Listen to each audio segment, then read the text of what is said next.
Good morning, everyone, and happy Tuesday. Welcome to 12 News Now. I'm Azrael Bryant. Hope that you all are having a great day so far, and hope that you all are having a great week as well, too. I know we're seeing some sunny skies out there, and it was a little chilly this morning. I know it is going to be a little chilly for the rest of the day. We're definitely feeling that fall weather. I'll be sure to check into our latest weather forecast here in a little bit. First, I do want to go ahead and get into some news that you all need to know this morning.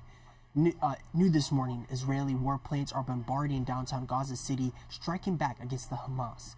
We've seen a number of explosions overnight as fighting reaches its fourth day. At last check, more than 1,600 people have died, including 11 Americans. More than 2,600 have been injured, and Israeli officials say at least 100 civilians and soldiers have been taken hostage. Their defense forces have since declared a state of alert for war and launched airstrikes on Gaza. Israel's prime minister vowing retaliation that would, quote, reverberate for generations. Hamas has threatened to start executing hostages if Israel bombs civilians. Meanwhile, here at home, Richmond's Jewish community begins a long recovery process as the attacks on Israel continue. Song, prayers, and tears and support from one another as nearly 1,000 neighbors and friends gather for an event put together just 36 hours prior. Organizer Dylan Staffenberg spoke to the group, saying he is sorry to be there, but felt it was right to come together. Unfortunately, we have a playbook for this. We've had terrorist attacks, we've had the Tree of Life and others, so we kind of have a little bit of a head start, but this was a collaborative effort among all of our Jewish community organizations here in the greater Richmond area.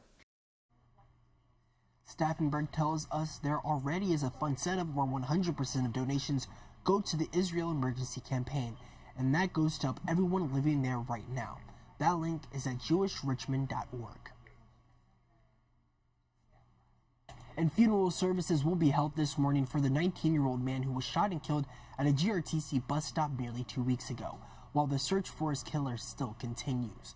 Emily Inger was in Richmond with the latest ahead of today's services.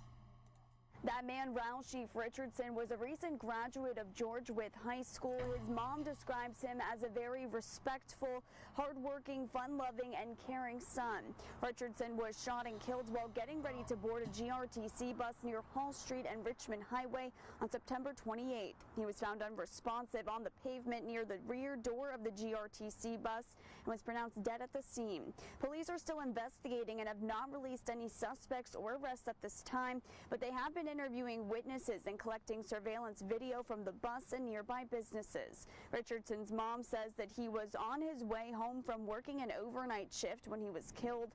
She says that he was only 5 minutes away from his home. Today's funeral service will be held at Mims Funeral Home at 11 a.m. Right now, the family is asking for privacy and prayer during this difficult time, but they're also asking for anyone with additional information to step up and contact police. You can reach out to Crime Stoppers with any tips you may have at 804-780-1000. Reporting for Fox Richmond, I'm Emily Inger. And Richmond Public Schools is pushing back after the city's elections board moved voter precincts, citing unhealthy air concerns. A statement from the division says, quote, RPS is disappointed with the electoral board for inaccurately stating without consulting the school division that Thomas C. Bouchard Middle School and Clark Springs Elementary School are unsafe for voters. Independent professional mold testing companies have confirmed that both locations are indeed safe for use. We regret the anxiety the electoral board's actions have caused for our students, families, and staff, and request that it issue a correction. And today, Richmond city leaders will discuss a new program aimed at helping city employees buy their first home. The city is looking to use some unspent COVID-19 funds to create the Employees First Time Home Buyers Assistance Program. The city is hoping this program will help recruit people to come work for and live in Richmond. Today's city council meeting starts at 6. And before we head out this morning, today the City of Hopewell is hosting a career fair as it looks to fill a number of open positions. Qualified candidates are needed in several departments, including public works, social services, police, fire, and rescue, and more. Both part-time and full-time positions are available. Just head over to the Hopewell Community Center between 10 and 2 if you're interested. Well, alrighty, that pretty much concludes all the news that you all need to know today. Thank you all so much for joining me. Before we head out, let's go ahead and take a look at our current weather forecast. Right now, we're looking at our B&W Builders WeatherNet. Over in Prince George, it is 55. Over in Midlothian, it is 53. And over in Ashland, it is 49. So yeah, I know we are definitely seeing some chillier conditions today, especially opposed to the last few weeks. That fall weather is definitely coming into our area now. I do want to go ahead and load in our tower cam just so we can see what the city of Richmond is looking like this morning. And as you can see, it is sunny out there, pretty clear for right now. But I do know that some clouds are going to be coming into our area. We're seeing some mostly to partly cloudy skies. It is going to be chilly for the rest of the day. Lows are going to be in the mid to upper 40s, and the rain chance today is at 10%.